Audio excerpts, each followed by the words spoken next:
কারো প্রতি একবার অনুভূতি নষ্ট হয়ে গেলে মানুষ আর তখন ভালোবাসা, মায়া, টান এসব আর দেখে না।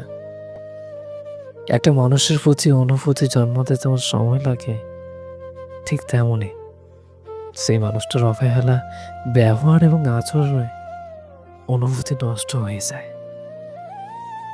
প্রচণ্ড ভালোবাসার পাওয়ার পরেও যারা অবহেলা করে, যাদের স্বভাবে মিথ্যা এবং লুকোচুরি লুকিয়ে থাকে, তাদের প্রতি অনুভূতি কখনোই একই রকম থাকে না।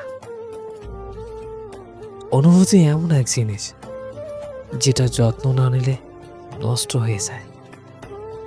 মানুষ তার মন এবং অনুভূতির ব্যাপারে একদমই চাপ নিতে পারে না।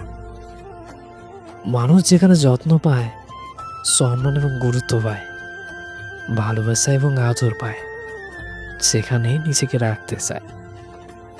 আর যেখানে নিজের আত্মত্যাগ এবং ভালোবাসার বিনিময়ে শুধুই অবহেলা পায়, অসম্মান পায়, সেখানে একটা সময়ের পর গিয়ে টিকে যাওয়ার আগ্রহ হারিয়ে ফেলে।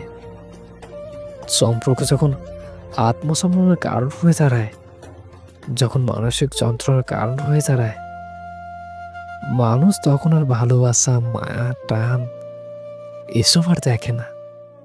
সম্পর্ক থেকে মুক্তি চায়। কারো প্রতি অনুভূতি নষ্ট হয়ে গেলে সেই মানুষটার জন্য আর কোনো অনুভূতি কাজ করে না। যার প্রতি একবার অনুভূতি নষ্ট হয়ে যায়, তার সাথে থাকতে গেলেই মানসিক যন্ত্রণা ভোগ করতে হয়।